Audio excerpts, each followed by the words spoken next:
ಪ್ರೀತಿಯ ವೀಕ್ಷಕರಿಗೆ ಶಂಕರಾನಂದ ಟಿವಿಗೆ ಸ್ವಾಗತ ಸುಸ್ವಾಗತ.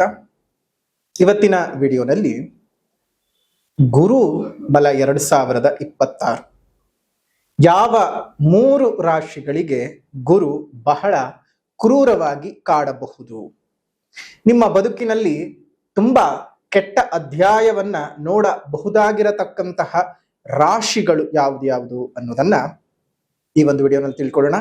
ಅದಕ್ಕಿಂತ ಮುಂಚಿತವಾಗಿ ಯಾರಾದರೂ ಶಂಕರಾನಂದ ಟಿವಿ ಯೂಟ್ಯೂಬ್ ವಾಹಿನಿಯನ್ನ ಸಬ್ಸ್ಕ್ರೈಬ್ ಮಾಡ್ಕೊಂಡಿಲ್ಲ ಅಂದ್ರೆ ಸಬ್ಸ್ಕ್ರೈಬ್ ಮಾಡ್ಕೊಳ್ಳಿ. ಪಕ್ಕದಲ್ಲೇ ಇರತಕ್ಕಂತಹ ಬೆಲ್ ಐಕಾನ್ ಒತ್ತಿ. ಇನ್ಸ್ಟಾಗ್ರಾಮ್ ಪೇಜ್ ಮತ್ತು ಫೇಸ್ಬುಕ್ ಪೇಜ್ ಅನ್ನ ಫಾಲೋ ಮಾಡ್ತಾ ಇಲ್ಲ ಅಂದ್ರೆ ಫಾಲೋ ಮಾಡಿ. ಅದರಿಂದ ನೆಕ್ಸ್ಟ್ ಅಪ್ಲೋಡ್ ಮಾಡುವಂತಹ ವಿಡಿಯೋಗಳು ನಿಮಗೆ ನೋಟಿಫಿಕೇಶನ್ ಮುಖಾಂತರ ಬಂದು ತಲುಪತ್ತೆ. ಹೊಸ ಮಾಹಿತಿಗಳನ್ನ ತಿಳ್ಕೊಳ್ಳೋದಕ್ಕೆ ಸಾಧ್ಯವಾಗುತ್ತೆ ಅಂತ ತಿಳಿಸ್ತಾ, ಕಷ್ಟಪಟ್ಟು ಒಂದ್ ಸೈಟ್ ಅನ್ನ ಕೊಂಡ್ಕೊಂಡಿದ್ದಾಯ್ತು, ಈಗ ಆ ಜಾಗದಲ್ಲಿ ಮನೆ ಕಟ್ಟಿಸ್ಬೇಕು, ಪಾಯ ಯಾರ ಕಡೆಯಿಂದ ಹಾಕಿಸ್ಬೇಕು, ಬೇಕಾದ ಕಲ್ಲುಗಳಾಗಿರ್ಲಿ, ಕಬ್ಬಣ ಆಗಿರ್ಲಿ, ಮರಳು, ಜಲ್ಲಿಕಲ್ಲು, ಅದೇ ರೀತಿಯಾಗಿ ಮನೆಗೆ ಬೇಕಾಗಿರುವಂತಹ ಇಟ್ಟಿಗೆ, ಸಿಮೆಂಟು ಎಲ್ಲಿಂದನಪ್ಪ ತರಿಸ್ಬೇಕು, ಯಾರ ಕಡೆಯಿಂದ ಕೊಂಡ್ಕೊಳ್ಬೇಕು ಅಂತ ಯೋಚನೆ ಮಾಡ್ತಾ ಇದ್ದೀರಾ? ಇದರೆಲ್ಲದರ ಜೊತೆಗೆ ವಾಸ್ತು ಅನ್ನುವಂಥದ್ದು ಮನೆಗೆ ಬಹಳ ಮುಖ್ಯ. ಯಾರ ಕಡೆಯಿಂದ ನಾವು ವಾಸ್ತುವನ್ನು ತೋರಿಸ್ಬೇಕು ಅಂತಾನು ಯೋಚನೆ ಮಾಡ್ತಾ ಇದ್ದೀರಲ್ವಾ?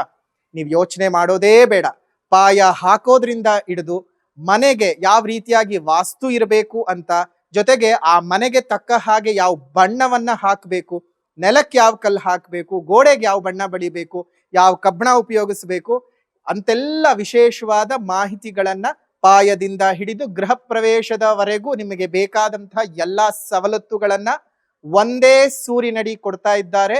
ಅತ್ಯಂತ ಕಡಿಮೆ ದರದಲ್ಲಿ ಉನ್ನತ ಗುಣಮಟ್ಟ ಇರತಕ್ಕಂತಹ ವಸ್ತುಗಳನ್ನ ಉಪಯೋಗಿಸಿ ನಿಮಗೆ ಅಂತಾನೆ ಮನೆಯನ್ನ ಕನ್ಸ್ಟ್ರಕ್ಷನ್ ಮಾಡಿಕೊಡ್ತಾ ಇದ್ದಾರೆ. ನಮ್ಮ ರಾಜಾಜಿನಗರದಲ್ಲಿರುವಂತಹ KMI ಕನ್ಸ್ಟ್ರಕ್ಷನ್ಸ್ ನವರು ನಿಮಗೆ ಏನಾದ್ರೂ ಮನೆ ಕಟ್ತಾ ಇದ್ದೀನಿ, ಎಲ್ಲಾ ರೀತಿಯಾದ ಗೊಂದಲಗಳಿದೆ ಅಂದ್ರೆ ಫಸ್ಟ್ ಇಲ್ಲಿರುವಂತಹ ಫೋನ್ ನಂಬರ್ಗೆ ಫೋನ್ ಮಾಡಿ ಎಲ್ಲಾ ಮಾಹಿತಿಗಳನ್ನ ನೀವು ಕುಲಂಕುಷವಾಗಿ ತಿಳ್ಕೊಂಡು ನಿಮಗೆ ಬೇಕಾದಂತಹ ಮನೆಯನ್ನ ನಿಮ್ಮ ಕೈಗೆಟಕುವ ದರದಲ್ಲಿ ಇವರೇ ಕಟ್ಟಿಕೊಡ್ತಾರೆ. ಎಲ್ಲಾ ವಿಚಾರಗಳನ್ನ ತಿಳ್ಕೊಂಡು ಮುಂದುವರಿರಿ. ಶುಭವಾಗ್ಲಿ. ಕನ್ಸ್ಟ್ರಕ್ಷನ್ಗೆ ಸಂಬಂಧಪಟ್ಟಂತಹ ಸಂಪೂರ್ಣ ಮಾಹಿತಿ ಬೇಕಾದ್ರೆ ಇಲ್ಲಿರುವಂತಹ ಫೋನ್ ನಂಬರ್ಗೆ ಫೋನ್ ಮಾಡಿ. ಶುಭವಾಗ್ಲಿ. ನೋಡಿ, ಗುರು ತನ್ನ ಸ್ಥಾನ ಬದಲಾವಣೆಯನ್ನ ಜೂನ್ 1ನೇ ತಾರೀಕಿನ ಮಧ್ಯರಾತ್ರಿ ಅಂದ್ರೆ 2ನೇ ತಾರೀಕಿಗೆ ಆಗ್ತಾ ಇರತಕ್ಕಂಥದ್ದು ಎಲ್ಲರಿಗೂ ಗೊತ್ತಿರತಕ್ಕಂಥ ಸಂಗತಿ. ಈ 3 ರಾಶಿಗಳಿಗೆ ಬಹಳ ಕ್ರೂರವಾಗಿರತಕ್ಕಂತಹ ಮತ್ತು ಬಹಳ ಹಿಂಸಾದಾಯಕವಾಗಿರತಕ್ಕಂತಹ ಸಮಯಗಳು ನಡೆಯುತ್ತೆ. ಮೊದಲನೇದಾಗಿ ಸಿಂಹರಾಶಿ. ಸಿಂಹರಾಶಿನಲ್ಲಿ ಹುಟ್ಟಿರ್ತಕ್ಕಂಥವ್ರಿಗೆ ಗುರು 12ನೇ ಮನೆಗೆ ಬಂದು 12ನೇ ಮನೆಗೆ ಸಂಚಾರವನ್ನು ಮಾಡೋದ್ರಿಂದ ಶಯನಸ್ಥಾನ, ವ್ಯಯಸ್ಥಾನ, ಮೋಕ್ಷ ಸ್ಥಾನ, ಜೊತೆಗೆ ಸಿಂಹ ರಾಶಿಯವರಿಗೆ ಅಷ್ಟಮ ಶನಿ ಬೇರೆ ನಡೀತಾ ಇರ್ತಕ್ಕಂಥದ್ದು. ಈ ಕಡೆ ಶನಿ ಬಲ ಇಲ್ಲ, ಈ ಕಡೆ ಗುರು ಬಲ ಇಲ್ಲ. ಎರಡೂ ಸಹ ಸೇರ್ಕೊಂಡು ನಿಮ್ಮ ಬದುಕು ಬಹಳ ತಿಂಡಾಡತಕ್ಕಂತಹ ಪರಿಸ್ಥಿತಿಗಳು ಬರಬಹುದು. ಆರೋಗ್ಯದಲ್ಲಿ ಬಹಳ ಏರುಪೇರುಗಳು ಉಂಟಾಗ್ತಕ್ಕಂಥದ್ದು, ದೀರ್ಘಕಾಲ ಬಳಲ್ತಕ್ಕಂತಹ ಅನಾರೋಗ್ಯಗಳು ಬರ್ತಕ್ಕಂಥದ್ದು, ಕೌಟುಂಬಿಕ ಜೀವನ ಅಲ್ಲೋಲ ಕಲ್ಲೋಲವಾಗ್ತಕ್ಕಂಥದ್ದು, ಮಾನಸಿಕವಾಗಿ ಬಹಹಳ ಹಿಂಸೆಯನ್ನು ಪಟ್ಕೊಳ್ತಕ್ಕಂಥದ್ದು, ಅತ್ಯಂತ ಆತ್ಮೀಯರಿಂದ ದೂರವಾಗತಕ್ಕಂಥದ್ದು, ಮನೆಯಲ್ಲಿ ಅಶಾಂತಿ ಬರುವಂಥದ್ದು, ನಿದ್ರಾಹೀನತೆ, ನಿದ್ರಾಭಂಗ ಯೋಗ ಉಂಟಾಗ್ತಕ್ಕಂಥದ್ದು, ತುಂಬಾ ಆತ್ಮಕ್ಕೆ ಹತ್ತಿರವಾದಂಥವರನ್ನ ವಿಯೋಗ ಮಾಡ್ಕೊಳ್ತಕ್ಕಂಥದ್ದು, ಕಳೆದುಕೊಳ್ತಕ್ಕಂಥದ್ದು, ಹೀಗೆ 10 ಹಲವು ಅವಯೋಗಗಳನ್ನ ಸಿಂಹರಾಶಿಯವರು ಅನುಭವಿಸಬೇಕಾಗ್ತದೆ. ತುಂಬಾ ಹುಷಾರು. ಏನ್ ಪರಿಹಾರ ಮಾಡ್ಕೋಬೇಕು ಇದರ ನಿವಾರಣೆಗೆ ಅನ್ನೋದನ್ನ ವಿಡಿಯೋ ಕೊನೆಯಲ್ಲಿ ಹೇಳ್ತೀವಿ, ಕೊನೆವರೆಗೂ ನೋಡಿ. 2ನೇದಾಗಿ ಕುಂಭರಾಶಿ. ಕುಂಭರಾಶಿಯವರಿಗೆ 6ನೇ ಮನೆ ರೋಗಸ್ಥಾನ, ಶತ್ರುಸ್ಥಾನ, ಸರಿಯ ಕೋರ್ಟು ಕಚೇರಿ ವ್ಯಾಜ್ಯ ಸ್ಥಾನ.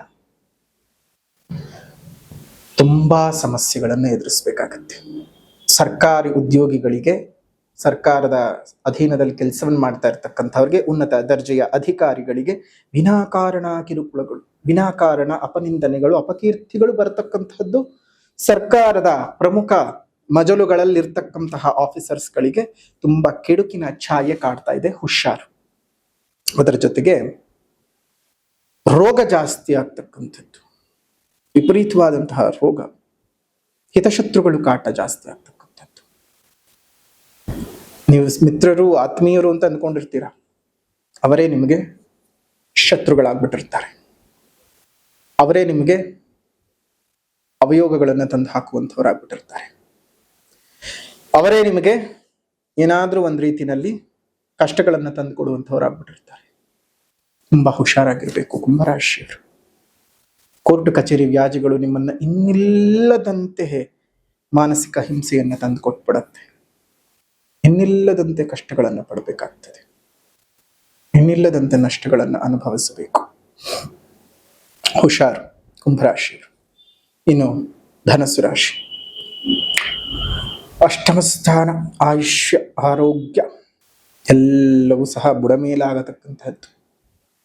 ಅಂದುಕೊಳ್ಳೋದೊಂದು, ನಡೆಯೋದು ಇನ್ನೊಂದು, ಏನೇನೋ ತಾಪತ್ರೆಗಳೆಲ್ಲ ಉಂಟಾಗ್ತಾ ಇರುತ್ತೆ. ಬಹಳ ಕಷ್ಟಕರವಾದ ಜೀವನವನ್ನ ಧನಸ್ಸು ರಾಶಿಯವರು ನೋಡ್ಬೇಕಾಗ್ತದೆ. ಜೊತೆಗೆ ಅರ್ಧಾಷ್ಟಮ ಶನಿಯ ಪೀಡೆಯೂ ಸಹ ನಿಮಗೆ ನಡೀತಾ ಇರ್ತಕ್ಕಂಥದ್ದು. ಕುಂಭರಾಶಿಯವರಿಗೆ 7.5 ಕೊನೆ ಭಾಗ ನೋಡಿ. ಈ ಮೂರೂ ರಾಶಿಯವರಿಗೂ ಸಹ ಶನಿ ಮತ್ತು ಗುರುವಿನ ಬಲ ಎರಡನ್ನೂ ಕಳೆದುಕೊಳ್ತಾ ಇದ್ದೀರಾ. ಎರಡರಲ್ಲಿ ಅಟ್ಲೀಸ್ಟ್ ಒಂದಾದ್ರೂ ಇದ್ದಿದ್ರೆ ಧೈರ್ಯ. ಎರಡಕ್ಕೆ ಎರಡೂ ಇಲ್ಲ. ಸಿಂಹ, ಕುಂಭ ಮತ್ತು ಧನಸ್ಸು ರಾಶಿಯವರು ಶನಿ ಬಲವೂ ಇಲ್ಲದೆ ಶನಿ ಪೀಡಾಕಾರಕನಾಗಿ ಬೇರೆ ಇರೋದು. ಅರ್ಧಾಷ್ಟಮ ಶನಿ, ಅಷ್ಟಮ ಶನಿ, 7.5 ಶನಿ. ಹೀಗಾಗಿ ಈ ಮೂರೂ ರಾಶಿಯವರಿಗೂ ಬಹಳ ಅವಯೋಗಗಳು ಕಾದಿದ್ದಾವೆ. ಜಾಗ್ರತೆ ಜಾಗ್ರತೆ ಜಾಗ್ರತೆ. ಪರಿಹಾರ ಬಂದಾಗ 31ನೇ ತಾರೀಕು ನಡೀತಕ್ಕಂತಹ ಗುರುಮಹಾಯಾಗದಲ್ಲಿ ಪಾಲ್ಗೊಂಡು ಗುರುಶಾಂತಿಯನ್ನ ಮಾಡಿಸ್ಕೊಳ್ಳಿ. ಗುರುಶಾಂತಿಯನ್ನ ನಾವೇ ಮಾಡ್ತಾ ಇದ್ದೇವೆ. 31ನೇ ತಾರೀಕು ಭಾನುವಾರದ ಶುಭ ಅಧಿಕ ಮಾಸದ ಪೌರ್ಣಮಿ ದಿವಸ, ನೆಕ್ಸ್ಟ್ ಡೇನೆ ಗುರು ಬದಲಾವಣೆ ಆಗ್ತಾನೆ. ಗುರು ಬದಲಾವಣೆ ರಾಶಿಯ ಸಂಧಿಯಲ್ಲಿ ನಿಂತಿರುವಂತಹ ಸಂದರ್ಭ ಅರ್ಥ ಮಾಡ್ಕೊಳ್ಳಿ. ರಾಶಿಯ ಸಂಧಿ ಕಾಲದಲ್ಲಿ ನಿಂತಿರ್ತಾನೆ, ಇನ್ನ ಒಂದ್ ಹೆಜ್ಜೆ ಮುಂದೆ ಇಟ್ಟು ಬಿಟ್ಟಿರ್ತಾನೆ, ಇನ್ನೊಂದು ಹೆಜ್ಜೆ ಇಡಬೇಕು. ಅಂಥ ಕಾಲದಲ್ಲಿ ಗುರುವಿನ ಅನುಗ್ರಹದ ಪ್ರಾಪ್ತಿಗಾಗಿ 12 ರಾಶಿಯವರು ಗುರುಶಾಂತಿಯನ್ನ ಮಾಡಿಸ್ಕೊಳ್ಳಿ.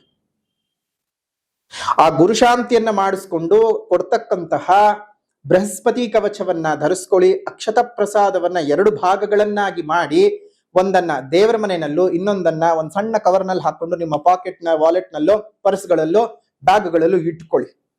ಗುರುವಿನ ಅನುಗ್ರಹ ನಿಮ್ಮ ಜೊತೆಗೇ ಇರುತ್ತೆ. ಅಷ್ಟು ಮಾತ್ರ ಅಲ್ಲದೆ ಗುರುರಾಹು ಚಾಂಡಾಲ ಯೋಗ ಇರತಕ್ಕಂಥವರಿಗೆ ಯಮುನಾ ತೀರ್ಥವನ್ನ ಕೊಡ್ತಾ ಇದ್ದೇವೆ. 12 ವರ್ಷಗಳಿಗೆ ಒಮ್ಮೆ ಯಮುನಾ ನದಿಯು ಪುಷ್ಕರವಾಗ್ತದೆ. ಹೇಗೆ ನಾವು ಗಂಗಾ ಪುಷ್ಕರವು ಈಗ ಮೊನ್ನೆ 4 ವರ್ಷಗಳ ಹಿಂದೆ ನೋಡಿದ್ದೇವೆ, ಅದೇ ರೀತಿಯಾಗಿ ತುಲಾ ರಾಶಿಯಲ್ಲಿ ಆದಂತ ನಮ್ಮ ಕರ್ನಾಟಕದಲ್ಲೇ ಒಂದು ಕಾವೇರಿ ಪುಷ್ಕರವನ್ನು ತುಲಾ ರಾಶಿಗೆ ಗುರು ಸಂಚಾರ ಮಾಡಿದಂತಹ ಸಂದರ್ಭದಲ್ಲಿ ನೋಡ್ತೀವಿ. ಮೀನರಾಶಿಗೆ ಗುರು ಹೋದಾಗ ನರ್ಮದಾ ನದಿಗೆ ಮಾಡುವಂತಹ ಒಂದು ಪುಷ್ಕರ ಆಗುವಂಥದ್ದು. ಹೀಗೆ 12 ವರ್ಷಗಳಿಗೆ ಒಂದೊಂದು ಆಗುವಂತಹದ್ದು. ಸೊ ಇಂತಹ ಸಂದರ್ಭದಲ್ಲಿ ವಿಶೇಷವಾಗಿ ಯಮುನಾ ನದಿಯು ಪುಷ್ಕರವಾಗ್ತಾ ಇದೆ. ಬರ್ತಕ್ಕಂತಹ ಭಕ್ತಾದಿಗಳಿಗೆ ಉಚಿತವಾಗಿ ಯಮುನಾ ತೀರ್ಥವನ್ನ ಯಾಗದ ನಂತರದಲ್ಲಿ ನಾವು ವಿತರಣೆಯನ್ನ ಮಾಡ್ತೇವೆ. ಬರುವಂತಹ ಭಕ್ತಾದಿಗಳು ಒಂದು ಯಾಗದ ನಂತರದಲ್ಲಿ ಪೂಜೆಯನ್ನು ಮಾಡಿಸ್ತಕ್ಕಂಥವ್ರು ಅಲ್ಲೇ ಪ್ರಸಾದವನ್ನು ತಗೊಳ್ಳಿ. ಅದಾದ ನಂತರ ಯಮುನಾ ತೀರ್ಥವನ್ನ ಉಚಿತವಾಗಿ ಚಾಂಡಾಲ ಯೋಗ ಇರುವಂತಹವರಿಗೆ ಕೊಡ್ತೀವಿ. ಸೊ ಹಾಗಾಗಿ ಅದನ್ನ ಪುಷ್ಕರ ಸ್ನಾನ ವಿಧಿ ಅಂತಾನೇ ಬರುತ್ತೆ. ಆ ವಿಧಿಯನ್ನ ನಿಮಗೆ ಹೇಳಿಕೊಟ್ಟು ನೀವು ಅದೇ ರೀತಿಯಾಗಿ ಮನೆಯಲ್ಲಿ ಆ ನೀರನ್ನ ಇಟ್ಟು ಪೂಜಿಸಿ ಜೂನ್ 15ನೇ ತಾರೀಕಿನ ಒಳಗಾಗಿ ಸ್ನಾನವನ್ನ ಮಾಡಿಕೊಳ್ಳೋದ್ರಿಂದ ನಿಮಗೆ ಅತ್ಯದ್ಭುತವಾಗಿರತಕ್ಕಂತಹ ಗುರುರಾಹು ಚಾಂಡಾಲ ಯೋಗಕ್ಕೆ ಪರಿಷ್ಕಾರ ಅನ್ನೋದು ಸಿಗುತ್ತೆ. ಗುರು ಮತ್ತು ರಾಹು ಯಾರ ಜಾತಕದಲ್ಲಿ ಕರ್ಕಾಟಕ ರಾಶಿನಲ್ಲಿ ಇರ್ತಾನೋ ಅವರಿಗೆ ಆ ರಾಶಿಯಲ್ಲಿ ಗುರು ಪ್ರವೇಶವಾದಾಗ ಯಮುನಾ ನದಿ ಸ್ನಾನ ಮಾಡಬೇಕು. ಆ ಯಮುನಾ ತೀರ್ಥವನ್ನ ನಾವೇ ಉಚಿತವಾಗಿ ಕೊಡ್ತಾ ಇದ್ದೇವೆ. ಯಾಗಕ್ಕೆ ಪೂಜೆಗೆ ಮಾತ್ರವೇ ಶುಲ್ಕವಿರುತ್ತೆ. ರಾಶಿಯವರು ಪೂಜೆ ಮಾಡಿಸ್ಕೊಳ್ಬೇಕು ಅಂದ್ರೆ ಅದಕ್ಕೆ 800 ರೂಪಾಯಿಗಳಿರುತ್ತೆ. ಅದಕ್ಕೆ ಶುಲ್ಕ 800 ರೂಪಾಯಿಗಳಿರುತ್ತೆ. 800 ರೂಪಾಯಿನಲ್ಲಿ ನಿಮಗೆ ಪೂಜೆ, ಅದಾದ ನಂತರ ಸಂಕಲ್ಪ, ಅದಾದ ನಂತರ ಬೃಹಸ್ಪತಿ ಕವಚ, ಅಕ್ಷತ ಪ್ರಸಾದ ಎಲ್ಲವೂ ಸಹ ಸೇರಿ ಅಲ್ಲಿ ಪೂಜೆ ವಿಶೇಷವಾಗಿ ನಾವು ನವಗ್ರಹ ಆರಾಧನೆಯ ಮುಖಾಂತರವಾಗಿ ನವಗ್ರಹ ಪೂಜೆಯನ್ನ ಮಾಡಿ ಮೃತ್ಯುಂಜಯ ಹೋಮ ಯಾರಿಗೆ, ಯಾಕಂದ್ರೆ ಇಲ್ಲಿ ಗುರುವಿನಿಂದ ಅಪಮೃತ್ಯು ದೋಷಗಳೆಲ್ಲ ಬರುತ್ತೆ. ಆ ಒಂದು ವಿಶೇಷವಾಗಿ ಮೃತ್ಯುಂಜಯ ಹೋಮವನ್ನ ಮಾಡಿ ಗುರುವಿಗೆ ವಿಶೇಷವಾದಂತಹ ಆಹುತಿಗಳನ್ನ ಕೊಡ್ತಕ್ಕಂತಹದ್ದು. ಹೀಗೆ ಒಂದು ಒಳ್ಳೆ ರೀತಿಯಲ್ಲಿ ಮಹಾಯಾಗವನ್ನ ಮಾಡ್ತಾ ಇದ್ದೇವೆ. ಆ ಮಹಾಯಾಗದಲ್ಲಿ ತಾವೆಲ್ಲರೂ ಸಹ ಪಾಲ್ಗೊಂಡು ನಿಮ್ಮ ತನು ಮನ ಧನ ಮೂರನ್ನು ಅರ್ಪಿಸಿ ಸೇವೆಯನ್ನ ಮಾಡ್ಕೊಳ್ಳಿ. ಶುಭವಾಗ್ಲಿ. ಆ ಯಾಗದ ಶುಲ್ಕ ಒಬ್ಬರಿಗೆ 800 ರೂಪಾಯಿ ಆಗಿರುತ್ತೆ. ಆದರೆ ಯಮುನಾ ತೀರ್ಥಕ್ಕೆ ಯಾವುದೇ ಶುಲ್ಕ ಇರೋದಿಲ್ಲ, ಪೂಜೆಗೆ ಮಾತ್ರವೇ ಶುಲ್ಕವಿರುತ್ತೆ. ಹಾಗಾಗಿ ಅಯ್ಯೋ ಯಾಗಕ್ಕೆ ಹೋದ್ರೆ ನಾವು ದುಡ್ಡು ಕಟ್ಟಲೇಬೇಕು ಅಂತೇನಿಲ್ಲ. ಪೂಜೆ ಮಾಡಿಸ್ಕೊಳ್ಳೋರು ಮಾಡಿಸ್ಕೊಳ್ಳಿ, ಇಲ್ಲದೆ ಇರೋರು ಬಂದು ಸೇವೆ ಆದ್ರೂ ಮಾಡ್ಕೊಂಡು ಹೋಗಿ, ಒಳ್ಳೇದಾಗ್ಲಿ. ಅದ್ರ ಜೊತೆಗೆ ಸ್ಥಳ ಯಾವ್ದಪ್ಪ ಅಂತ ಹೇಳಿದ್ರೆ ನಮ್ಮ ಮೈಸೂರು ಜಿಲ್ಲೆ ನಂಜನಗೂಡು ತಾಲೂಕಿನ ಹರತಲೆ ಗ್ರಾಮದಲ್ಲಿ ವಿಶೇಷವಾಗಿ ನಮ್ಮ ಮಠದಲ್ಲೇ ಆಗ್ತಾ ಇರತಕ್ಕಂತಹದ್ದು. ಹಾಗಾಗಿ ಬಂದು ತಾವೆಲ್ಲರೂ ಸಹ ಪಾಲ್ಗೊಂಡು ಕಾರ್ಯಕ್ರಮವನ್ನ ಯಶಸ್ವಿಗೊಳಿಸಿ. ಶುಭವಾಗ್ಲಿ. ಇದಾಗಿತ್ತು ಗುರುಬಲ 2026 ಅದೃಷ್ಟಹೀನ ರಾಶಿಗಳ ಬಗ್ಗೆ ಮಾಹಿತಿಯನ್ನ ತಿಳ್ಕೊಂಡಿದ್ದಾಯ್ತು. ವಿಡಿಯೋ ಇಷ್ಟ ಆಗಿದ್ರೆ ಲೈಕ್ ಮಾಡಿ, ಶೇರ್ ಮಾಡಿ, ಕಮೆಂಟ್ ಮಾಡಿ. ಮತ್ತೊಂದು ವಿಡಿಯೋನಲ್ಲಿ ಭೇಟಿ ಮಾಡೋಣ. ಅಲ್ಲಿವರೆಗೂ ನಮಸ್ಕಾರ. ಲೋಕ ಸಮಸ್ತ ಸುಖಿನೋ ಭವಂತು, ಸಕಲ ಸನ್ಮಂಗಳಾನಿ ಭವಂತು, ಸರ್ವೇ ಜನಾಃ ಸುಖಿನೋ ಭವಂತು, ಸಮಸ್ತ ಸನ್ಮಂಗಳಾನಿ ಭವಂತು.